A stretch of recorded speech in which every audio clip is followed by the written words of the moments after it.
Buenos días, el día de hoy me presento primero, soy la doctora Pamela Castro, residente de traumatología.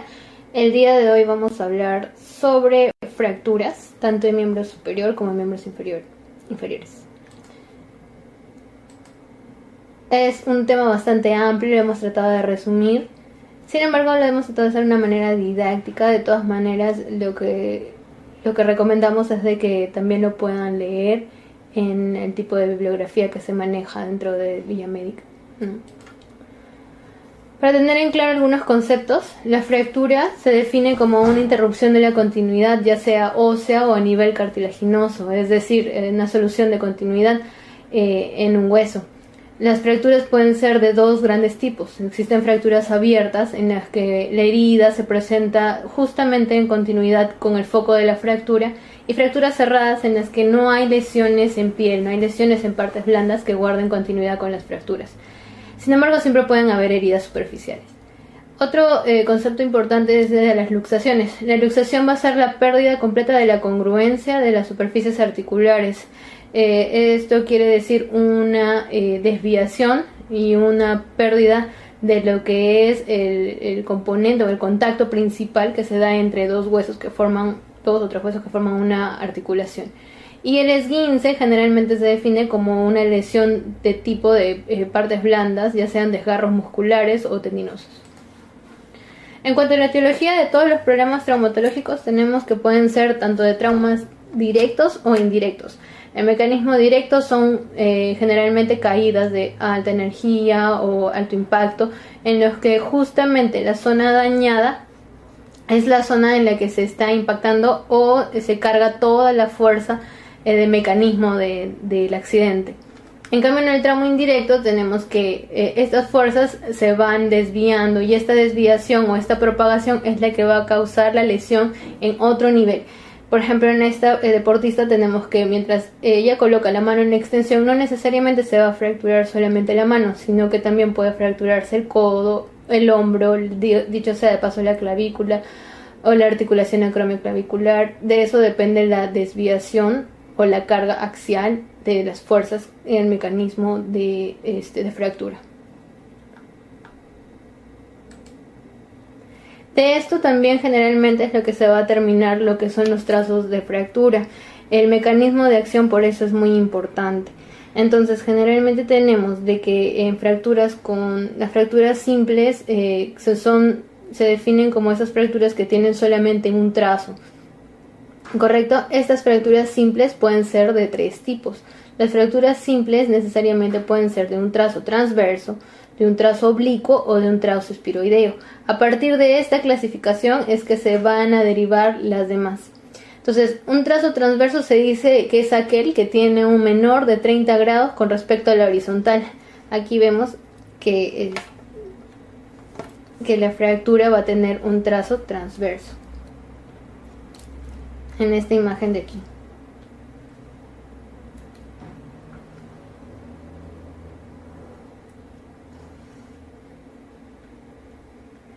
Mientras que en esta de aquí, que en esta otra, vemos que tiene un trazo oblicuo. Las fracturas oblicuas con trazo oblicuo se definen aquellas en las que tienen un ángulo mayor de 30 grados con respecto al horizontal.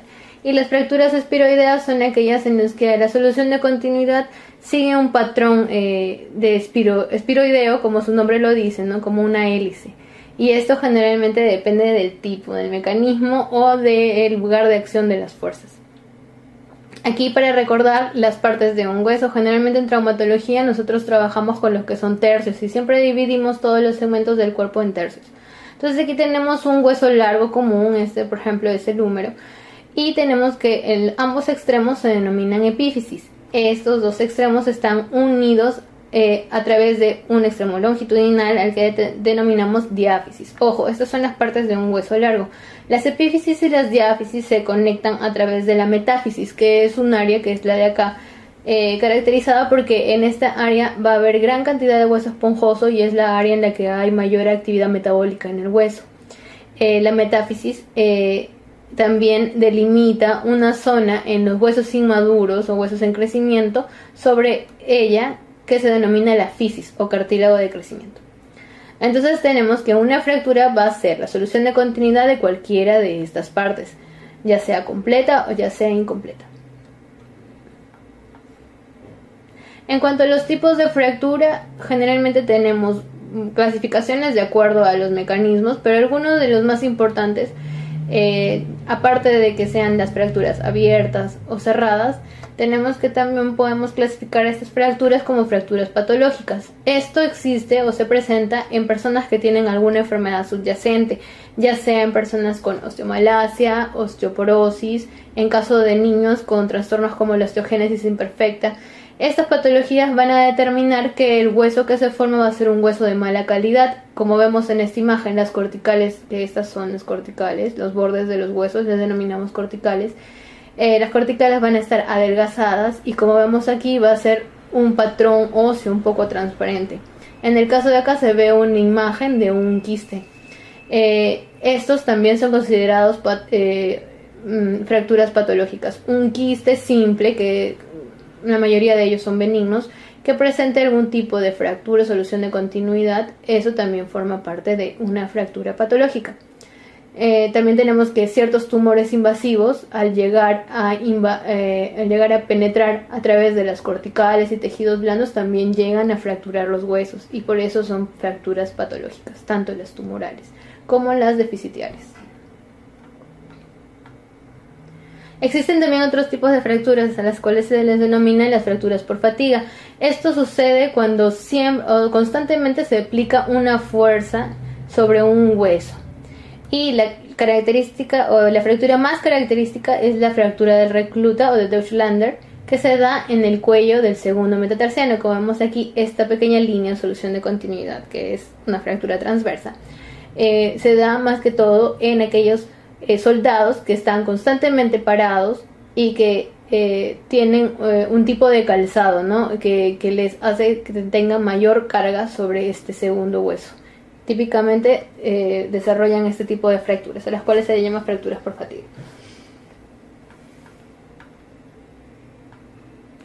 Bueno, rápidamente algunos puntos sobre la consolidación ósea. Es muy importante hablar sobre consolidación si es que vamos a hablar sobre fracturas. La consolidación es aquel proceso, no es una reacción más que todo de tipo inflamatorio que se origina en el momento en el que se realiza la fractura, en el momento en que se tiene esta noxa o este estrés sobre el hueso, donde se produce la fractura. En ese mismo instante ya inicia la consolidación ósea. Esta consolidación básicamente está formada por 4 etapas. Dentro de la primera tenemos que es la fase de impacto y de formación del hematoma. El hematoma fracturario, como podemos ver acá, es una zona o un lugar en donde se inicia la cascada inflamatoria. Esta cascada va a estar dirigida por elementos químicos como son las citoquinas, interleuquinas, sobre todo la interleuquina 1 y la interleuquina 6, los factores de crecimiento tumoral como el beta y los factores de crecimiento derivados de plaquetas. Estos 4 elementos son muy importantes y van a determinar todo el movimiento celular que se da en este nivel. A medida que se forma el hematoma fracturario, vemos que van a migrar todos los elementos de la cascada inflamatoria a través de los vasos sanguíneos o de esta rotura que hay, ¿no? Esta rotura de vasos sanguíneos, los elementos formes se van a dispersar y es lo que va a originar el inicio del desplazamiento de las formas inmaduras de células formadoras de hueso. El segundo paso para la consolidación va a ser la formación del callo óseo. Este callo va a ser de 2 tipos, va a haber un callo blando y un callo duro. El primero que se forma generalmente es el callo blando. Esto se da en la zona central del foco fracturario. Esta zona, la característica es que tiene muy poco oxígeno, no llega el oxígeno debido a que los vasos sanguíneos están rotos, entonces ya no hay quien transporte el oxígeno, y es aquí donde se van a empezar a depositar ciertos elementos como el colágeno tipo 2. El elemento celular que predomina en esta fase son los condroblastos. Estos son los encargados de la formación del colágeno tipo 2 y que se forme el callo blando. También tenemos otra fase dentro de la formación del callo en la zona periférica, o sea en los alrededores. Sí va a haber, al contrario de la zona central, abundante o gran cantidad de oxígeno. Y en esta zona se produce otro tipo de osificación, que es la conocida como osificación endomembranosa. Esta osificación está caracterizada por la formación de colágeno tipo 1. Y este colágeno tipo 1 predominantemente está dado por los osteoblastos. Estos osteoblastos se van a encargar de lo que es el depósito del colágeno tipo 1.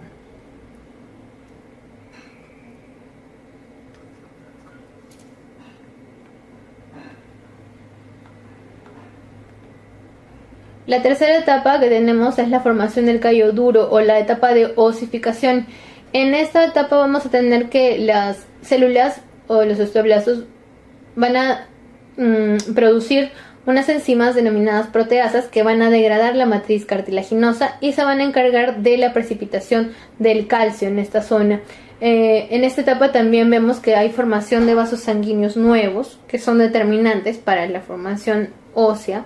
Y también predominan los osteoblastos y los osteoclastos, que son ambos elementos que dan el equilibrio en la formación del hueso. Los osteoblastos son los que van a formar y los osteoclastos son los que van a reabsorber hueso. Y en este constante equilibrio de formación y absorción es en lo que se produce ya el hueso último o el hueso maduro.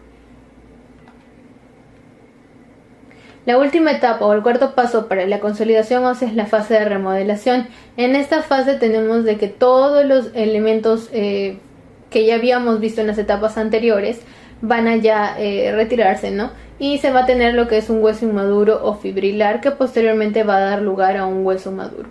En los niños este poder de remodelación es muy intenso, es muy amplio. En ellos generalmente las fracturas, por más que estén desviadas o con poco contacto, en algún momento el hueso va a remodelar tan bien que muchas veces no se distingue el lugar donde se produjo la fractura antigua. En cambio en los adultos, cuando ya hay una consolidación, con lo cual denominamos algún tipo de consolidación viciosa o una consolidación que no está del todo correcta, no está del todo alineada, entonces se van a dar los defectos rotacionales y de angulación, que generalmente van a producir dolor y ciertos defectos estéticos y también funcionales, ¿no? Y esos son tributarios de tratamiento quirúrgico. Entonces, tenemos que estas 4 etapas son muy importantes para la consolidación de las fracturas. Y otra cosa también importante es que tenemos que ver a nuestro paciente fracturado como un todo. No necesariamente todos nuestros huesos consolidan al mismo tiempo. Exacto, eso no es cierto. O sea, el fémur tiene un tiempo de consolidación, el húmero también y los dedos de las manos igualmente, ¿ya? Y también eso va a depender mucho del tipo de nutrición que tengamos, ¿no? De la nutrición del paciente. Entonces, esto es un factor importante. Cada paciente. Las comorbilidades como la diabetes mellitus, hipertensión arterial, insuficiencia renal, déficit de vitamina D, ese tipo de patologías nos van a dar también retardos en las consolidaciones. Pacientes con tratamientos corticoides, ¿no? de larga data también van a tener problemas en la consolidación, incluso aquellos que tienen hiperparatiroidismo también y los hipertiroideos también. La biología de la fractura también es muy importante. Ya sabemos, ya hemos visto en estas etapas de consolidación que los vasos sanguíneos juegan un papel fundamental, ya que son el transporte de los elementos responsables de la formación y reabsorción de hueso. Si tenemos un área de contacto o un área de fractura en el que hay una pobre vascularidad, lo más probable es que no se llegue a consumar lo que es la consolidación ósea. La mecánica, la estabilidad, en eso entramos los traumatólogos. Generalmente nosotros no somos, muchas de las fracturas no necesariamente necesitan un tratamiento quirúrgico, sino que necesariamente la inmovilización es lo que prima. Entonces esta estabilidad puede estar dada tanto por medios inmovilizadores como los yesos, las férulas, etcétera, hasta medios de reducción quirúrgica, ¿no? Que son las placas, los tornillos. Esa estabilidad se encarga el médico que inmoviliza la fractura. Si hay una buena inmovilización, también va a haber una buena zona de contacto de los fragmentos fracturarios y una buena consolidación ósea. Y todo esto nos lleva a que nuestro paciente tiene que recuperar la funcionabilidad. ¿De qué nos sirve tener un hueso pegado si es que no hay tejido muscular adyacente, si es que no funcionan los tendones, los ligamentos, los nervios ni los vasos sanguíneos. Todo ello es un conjunto, entonces no nos serviría para nada esa pierna. Entonces tenemos de que el principal objetivo de corregir una fractura es la recuperación de la funcionabilidad del miembro afectado. Para el diagnóstico de fracturas nosotros generalmente utilizamos múltiples herramientas, desde el examen físico hasta los apoyos o la ayuda diagnóstica, ¿no? La básica generalmente son las radiografías. Los rayos X mínimo tenemos que tener 2 incidencias y el trazo de fractura se tiene que ver en ambas incidencias como para definir lo que es una fractura de determinada zona. Las tomografías con reconstrucción 3D nos son bastante útiles en el caso de fracturas articulares. Como podemos ver aquí, se delimitan muy bien los elementos óseos en las tomografías con reconstrucción 3D. Si queremos ver lesiones de partes blandas, ya sea ligamentos, tendones, articulaciones, etcétera, utilizamos lo que es la resonancia magnética. Ella nos va a dar un patrón más definido de este tipo de lesiones, ¿no? Ya que las características de este examen nos permiten ver muy bien los contrastes entre líquido, zona muscular, zona hematizada, etcétera. Y las gamografías también las usamos para ver sobre todo en pacientes que tienen lesiones invasivas, ya sea lesiones tumorales, para ver el grado de actividad de un tumor, o también para ver el grado de actividad de una infección, generalmente pacientes con osteomielitis, tanto aguda como crónica. Algo importante de tratar para una fractura, como ya les había mencionado, es que tenemos que reducir y fijar la fractura. La reducción se define como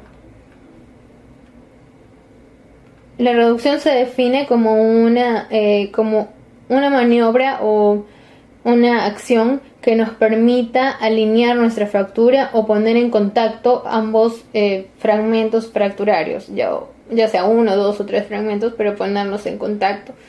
Reducir implica alinear la fractura si es que ésta está angulada o rotada, y esta reducción se mantiene a través de una fijación. La fijación de la fractura nos permite restaurar las relaciones anatómicas, ¿no? Y esta fijación puede ser de varios tipos. Podemos fijar fracturas usando yesos, haciendo maniobras de tracción, poniendo un yeso muy moldeadito. Podemos lograr reducir fracturas de antebrazo, fracturas de muñeca, fracturas de tibia también.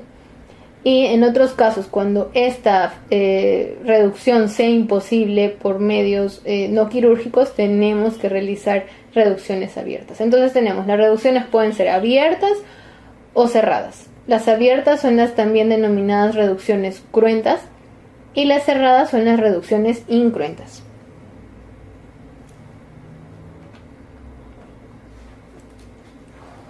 En estas reducciones lo que nos van a permitir va a ser alinear las fracturas y nosotros vamos a utilizar algún medio de fijación. Generalmente usamos ya sea placas a tornillos, alambres, agujas Kirchner, diferentes tipos de fijación, incluso fijadores externos también que pasan sobre la piel. Todo esto para lograr una buena reducción de nuestra fractura, buen contacto y buena consolidación ósea. La estabilización, como les decía, puede ser por fijación o incluso con ferulización. Todo eso depende de las características de las fracturas.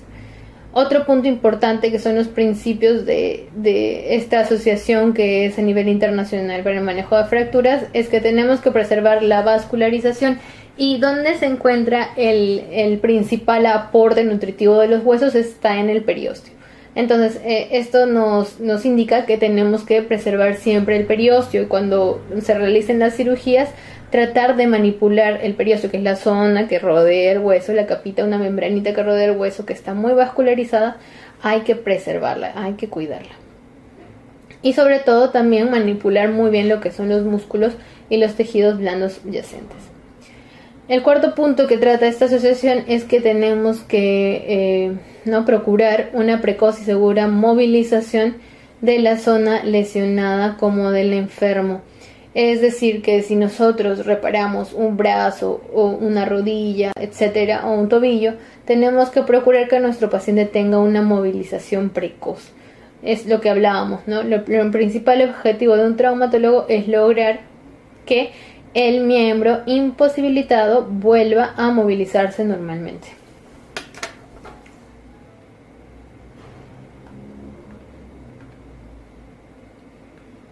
Bueno, entonces tenemos esto.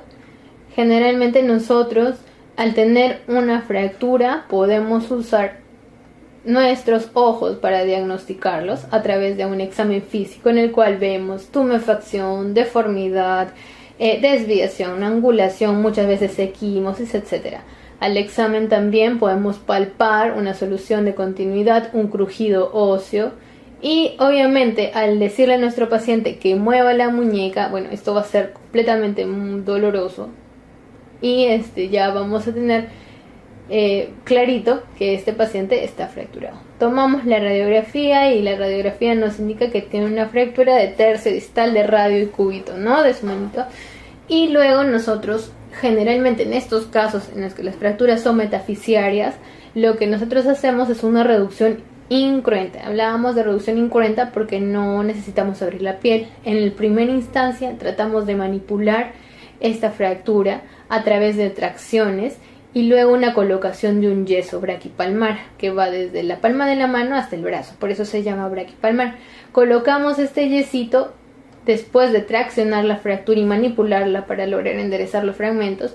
Tomamos una radiografía de control y si la fractura logró el objetivo de estar alineada, entonces procuramos mantener este yeso y cuidarlo por un tiempo de mes y medio. Sin embargo, si no se logra una reducción aceptable, una reducción buena, la única opción que nos queda es el tratamiento quirúrgico. El tratamiento quirúrgico a través de placas y tornillos, que sería ya con una reducción cruenta o una reducción abierta más una fijación interna. Entonces ahora podemos hablar sobre lo que son las fracturas en miembros superiores. Empezando desde la parte más proximal, que es la parte más cercana a nuestro cuerpo, tenemos las fracturas de clavícula.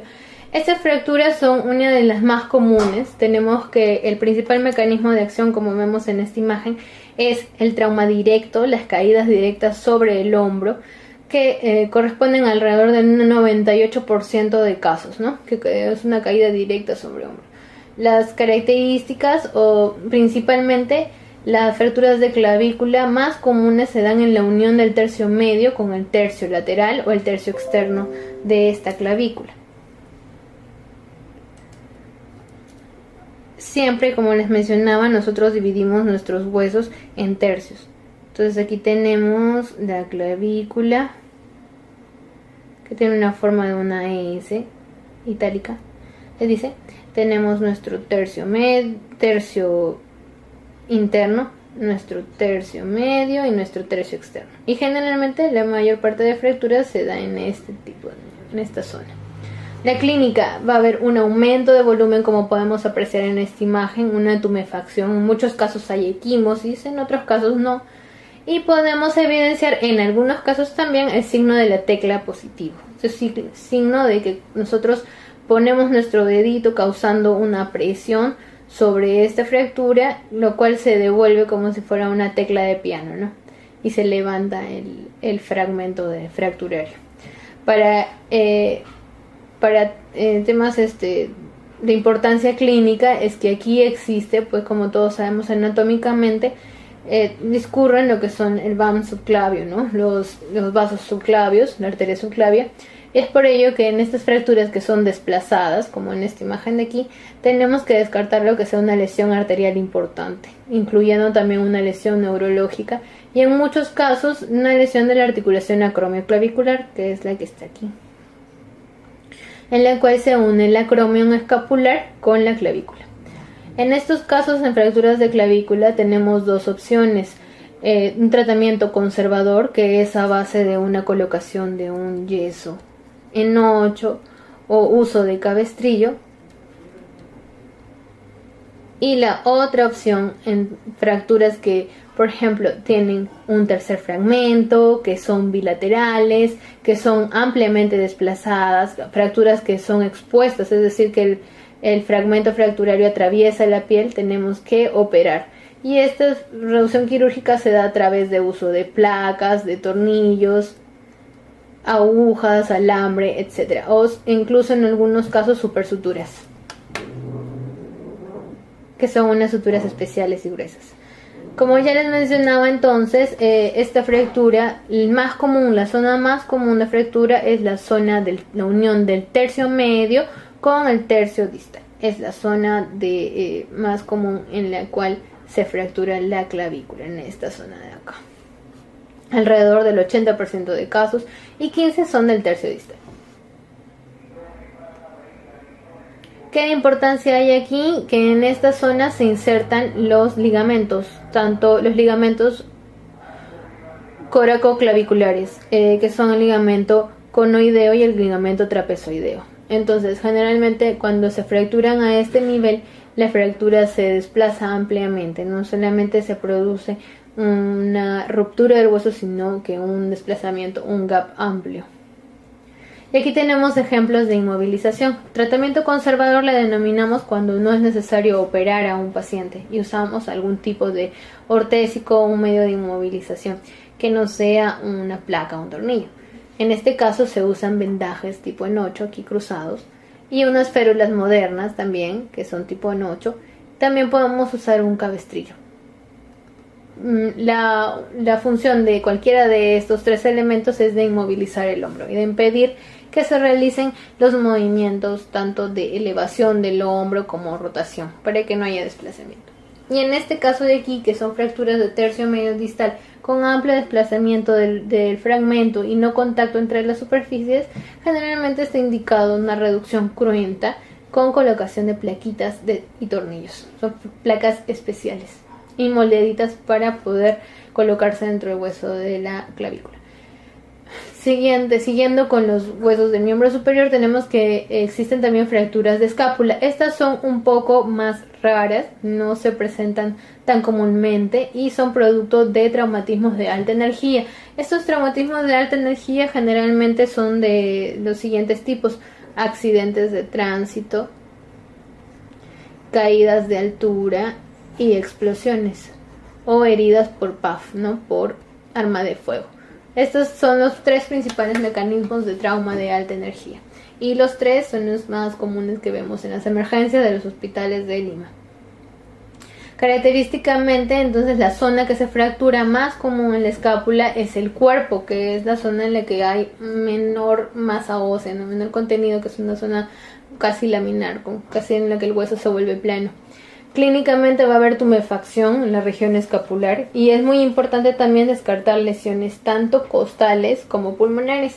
Si se fracturó el de escápula, quiere decir que fue un trauma de tan alta energía que también puede llegar a lesionar la parrilla costal y por ende los pulmones, causando neumotórax, etc.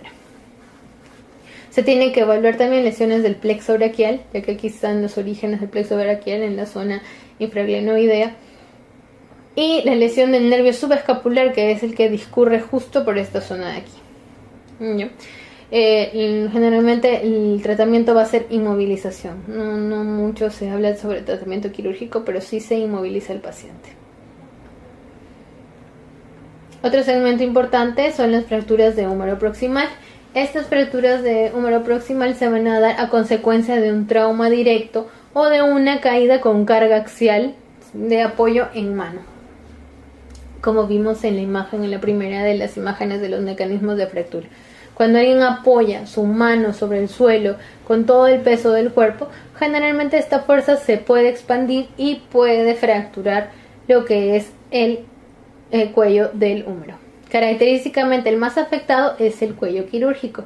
En el húmero delimitamos 4 zonas principales, aquí como vemos en esta figura: la cabeza del húmero, la zona del troquíter o tuberosidad mayor del húmero, la zona del troquín o la tuberosidad menor, y la diáfisis humeral.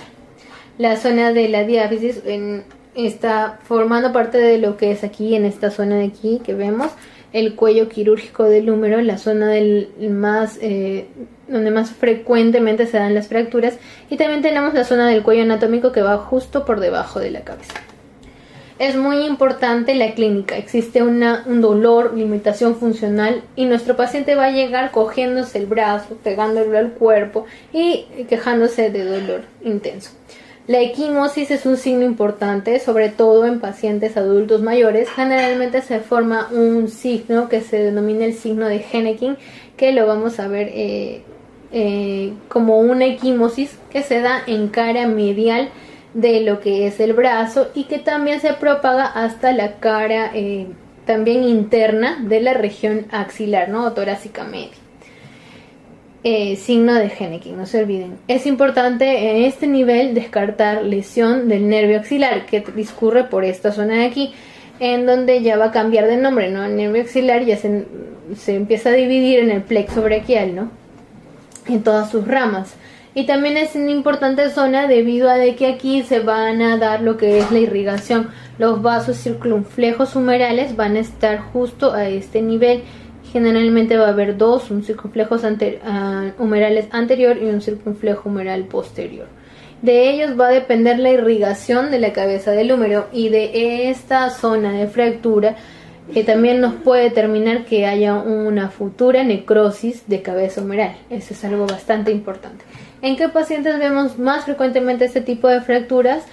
Como vemos aquí, es un paciente osteoporótico. Generalmente se da en adultos mayores con caídas simples, caídas desde propia altura. El abuelito que se resbala, apoya su mano, se fractura el cuello quirúrgico del húmero. Y en pacientes jóvenes son traumas de alta energía. El tratamiento, generalmente cuando se desplazan estos fragmentos, ¿no? Estos 4 fragmentos están ampliamente desplazados, el tratamiento tiene que ser quirúrgico.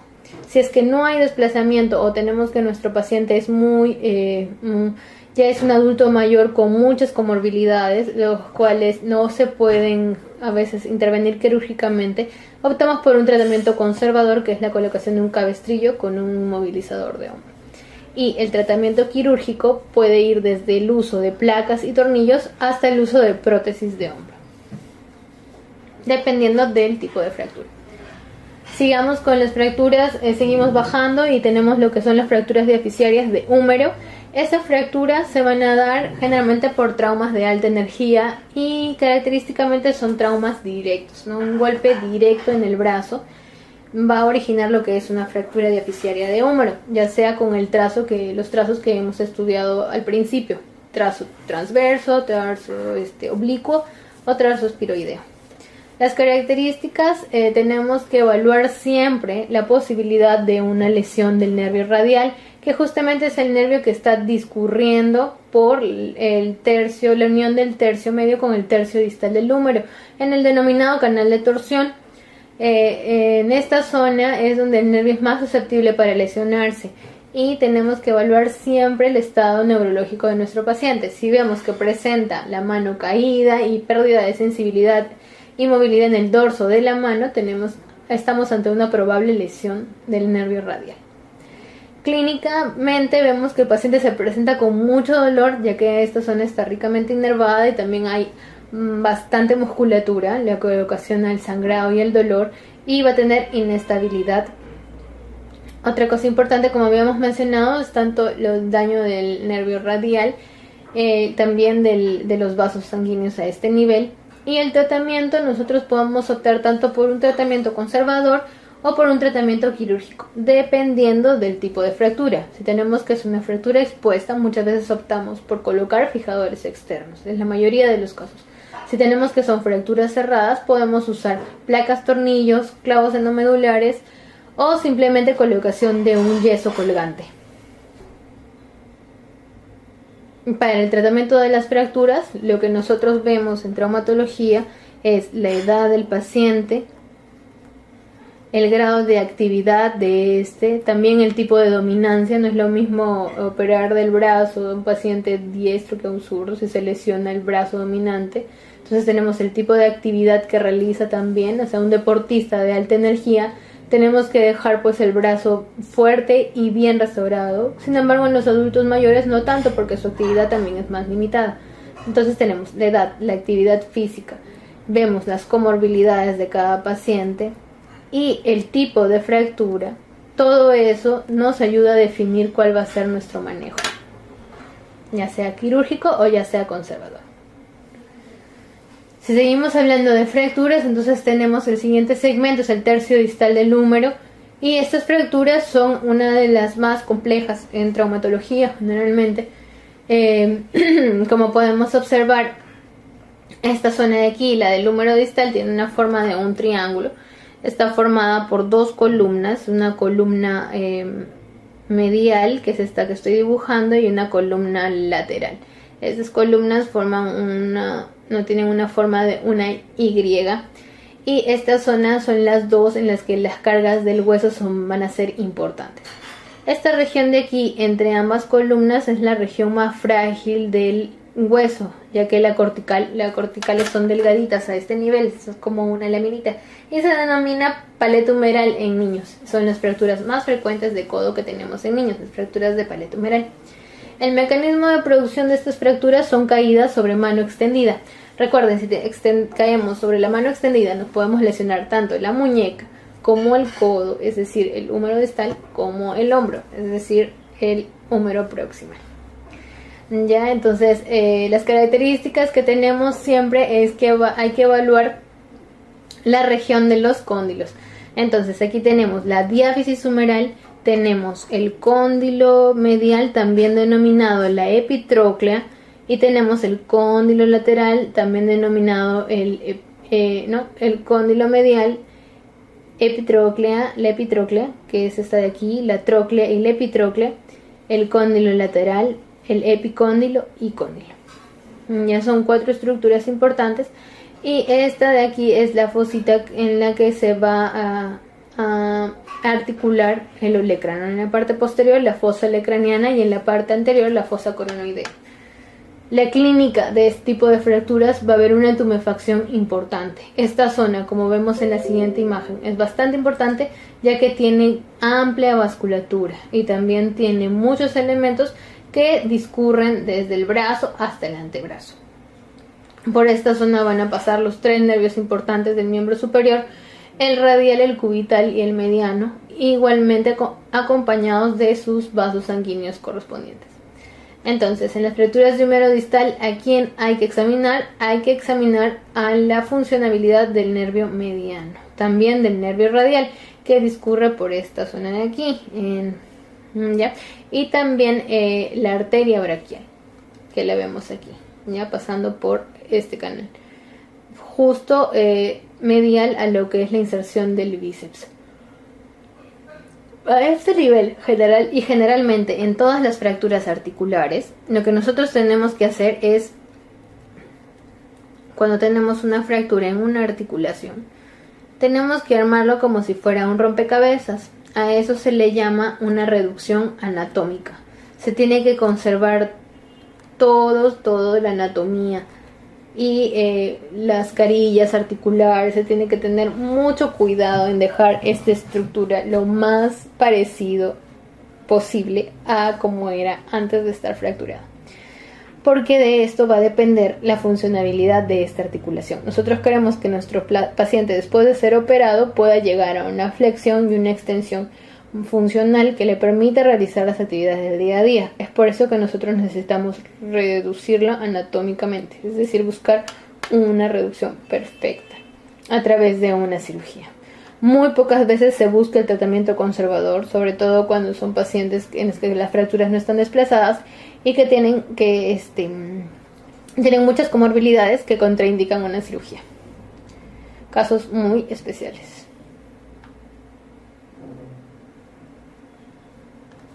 Otra fractura muy característica y bastante común en pacientes que practican deporte son las fracturas de olecrano. En estas el mecanismo puede ser un mecanismo directo, como en la imagen que tenemos aquí, ¿no? Un golpe directo sobre la zona, la región del codo, la zona posterior del codo, y mecanismos indirectos como son las caídas apoyando la mano y el antebrazo.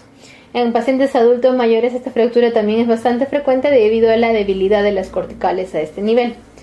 Las características son que generalmente, como este hueso está en una zona donde la piel es muy delgada, van a existir lesiones dérmicas asociadas, si es que no son exposiciones óseas.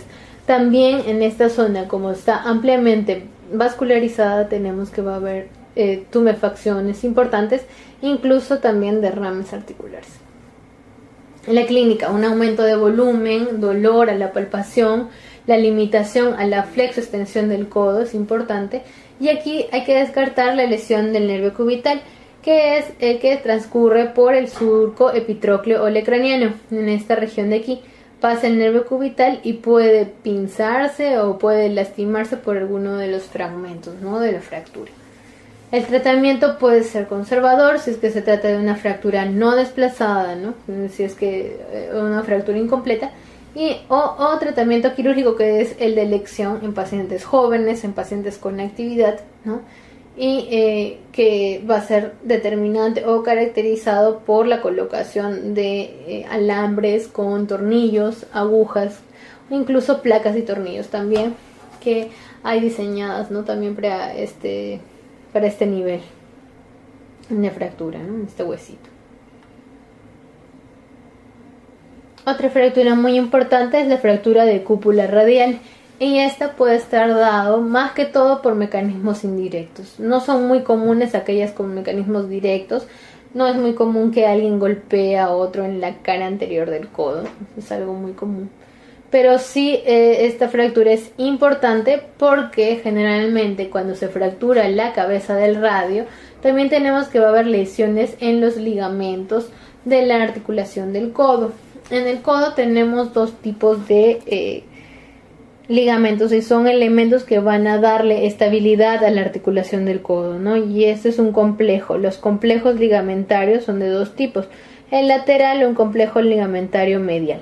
De estos, los más importantes son el complejo ligamentario medial, son los más potentes, y generalmente el ligamento el ligamento anular o el ligamento que va a la cúpula radial está formando parte de este complejo. Entonces, cada vez que se fracture la cúpula radial tenemos que descartar también una luxación del codo. En traumatología nosotros tenemos pocas emergencias, pero dentro de ellas las luxaciones ocupan un nivel muy importante. Primero están las fracturas expuestas. Nosotros debemos manejar una fractura expuesta como si fuera una emergencia traumatológica, al igual que las luxaciones. Las luxaciones también son prioridad en traumatología, ya que una articulación luxada puede dar lugar a un daño vascular o un daño neurológico irreversible. También tenemos lo que son las fracturas del cartílago de crecimiento en niños o las fracturas fisiarias, que pueden detener el crecimiento de un miembro, y por eso es importante reducirlas oportunamente. Son fracturas expuestas, luxaciones, fracturas fisiarias, y también los síndromes compartimentales. Son las 4 urgencias traumatológicas. Listo, y como fuimos a hablar de estas urgencias, es de que cuando hay una fractura de cúpula radial también tenemos que descartar la luxación del codo. Y si en este caso hay luxación del codo, tenemos que manejarlo como una urgencia traumatológica. Los signos que podemos evidenciar al examen es una inestabilidad en la movilización del codo, bastante dolor y limitación a la pronosupinación. Importante, característicamente existe una tumefacción, sobre todo en zona lateral, y también hay equimosis. El tratamiento, podemos optar desde el tratamiento conservador al tratamiento quirúrgico, dependiendo del trazo, del tipo de fractura que tengamos. Cuando son fracturas estalladas, como vemos aquí, en donde existe más de un fragmento, hay 4 o 5 fragmentos, lo que se tiene que realizar es un reemplazo de cúpula radial con unas prótesis de cúpula radial especiales. Y en el caso de que hubiera 2 fragmentos grandes, puede unir estos fragmentos a través de un tornillito o de agujas pequeñas.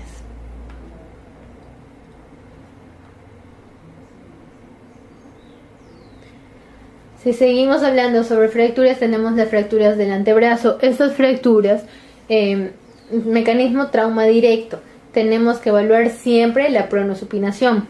¿Por qué? En esta zona de aquí tenemos que el radio y el cúbito van a estar unidos a través de una membrana que se denomina la membrana interósea. Esta membrana va a formar parte de el funcionamiento, ¿no? Como un complejo articular del antebrazo, el cual va a permitir el movimiento de pronosupinación. Cualquier interrupción o disrupción de esta membrana va a limitar notoriamente este movimiento.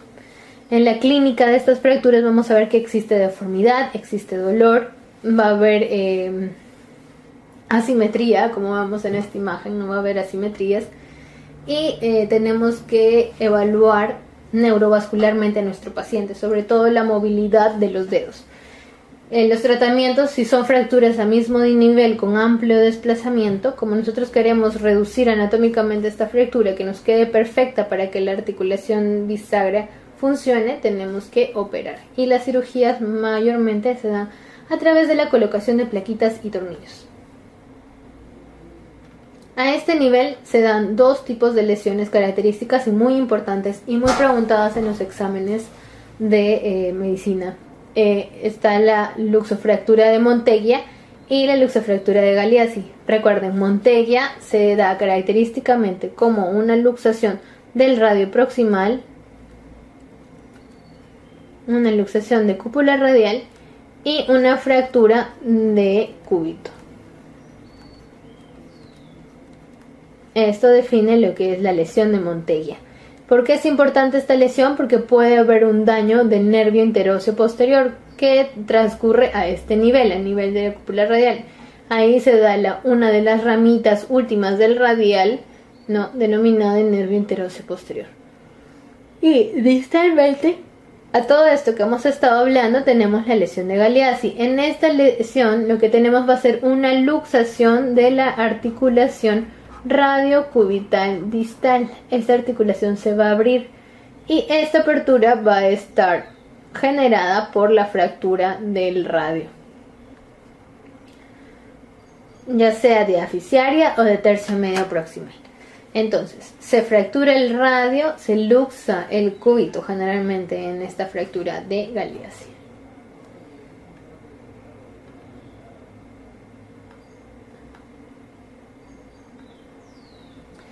Las fracturas de radio distal también son un tipo de fracturas muy comunes que las vemos en la emergencia día a día, y estas se dan característicamente por caídas sobre la mano en extensión, sobre todo en los adultos mayores que tienen osteopenia y osteoporosis.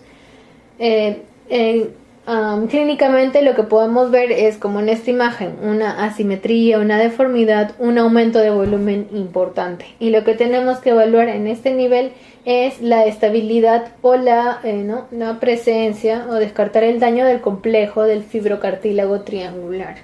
Este es un complejo ligamentario que le da estabilidad a la articulación de la muñeca. Clínicamente vemos entonces deformidad, aumento de volumen y dolor. Es importante ver que el trazo de la fractura no comprometa lo que es la articulación.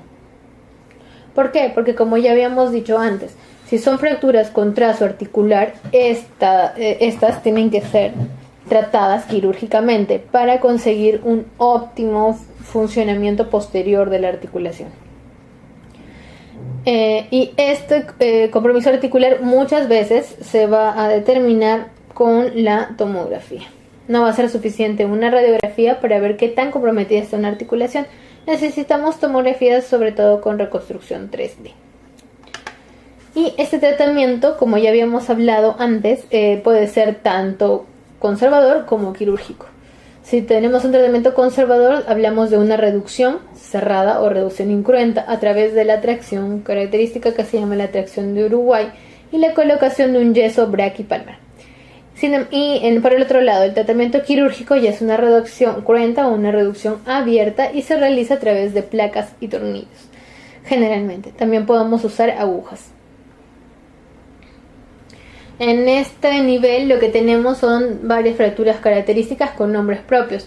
La fractura de Coles se da por un mecanismo de cizallamiento en el que el fragmento más distal del radio va a tener una desviación hacia la zona dorsal, porque la mano cae, en extensión. Pero cuando cae en hiperflexión, o sea, caemos sobre el dorso de la mano, lo que se va a originar es una fractura de Coles, que también es una fractura de radio distal, pero donde el fragmento distal fracturario se va hacia la región palmar. Una desviación palmar nos da una fractura de Smith y una desviación dorsal nos da una fractura de Coles.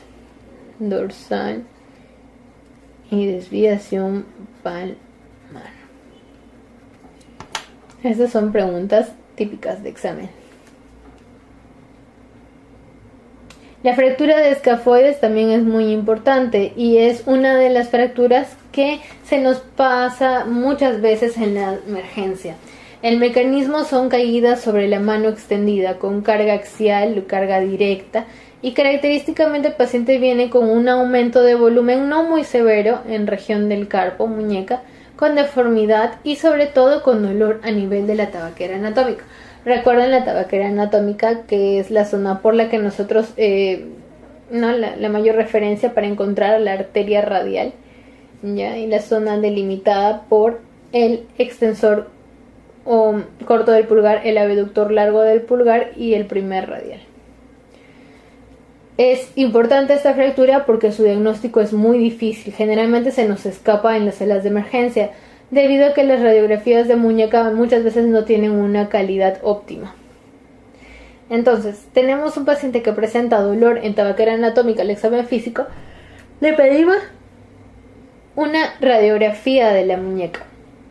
Si nosotros evidenciamos una fractura del escafoides, que es un huesito que tiene forma de semiluna, podemos poner un yeso en copa de champán, que es un yeso con elevación del primer dedo, como haciendo like en Facebook.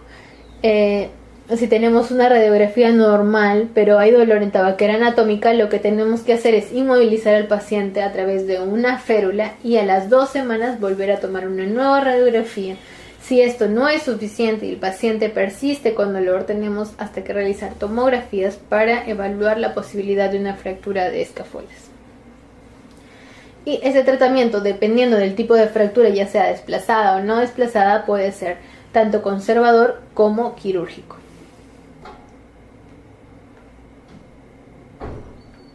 Y esta imagen es para ver el escafoides. Ese es el hueso que va a articular con el radio, es un hueso muy importante de la muñeca, de la articulación del carpo. Y aquí vemos el trazo de fractura. Característicamente la lesión da lugar a dolor a este nivel, al nivel de la tabaquera anatómica.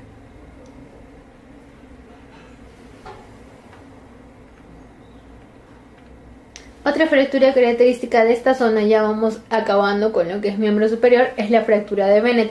Esta fractura se va a dar lugar sobre la región de la articulación trapecio metacarpiana. Aquí tenemos. Entonces lo que se va a fracturar va a ser la base del primer metacarpiano. Y el fragmento distal va a desplazarse, ¿no? Y se va a luxar. Esto por acción de esta inserción, una inserción tendinosa importante que tenemos a este nivel, que es al abductor corto del pulgar. La fractura de Bennett entonces puede tener un tratamiento, ya sea conservador mediante la colocación de un yeso tipo guante o un tratamiento quirúrgico a través de la colocación de agujas de Kirchner. La fractura de Rolando también es característica de este nivel. A nivel del primer metacarpiano en la base tenemos que si la fractura tiene un trazo simple la denominamos fractura de Bennett, mientras que si tiene un trazo comminuto o polifragmentario tenemos la fractura de Rolando.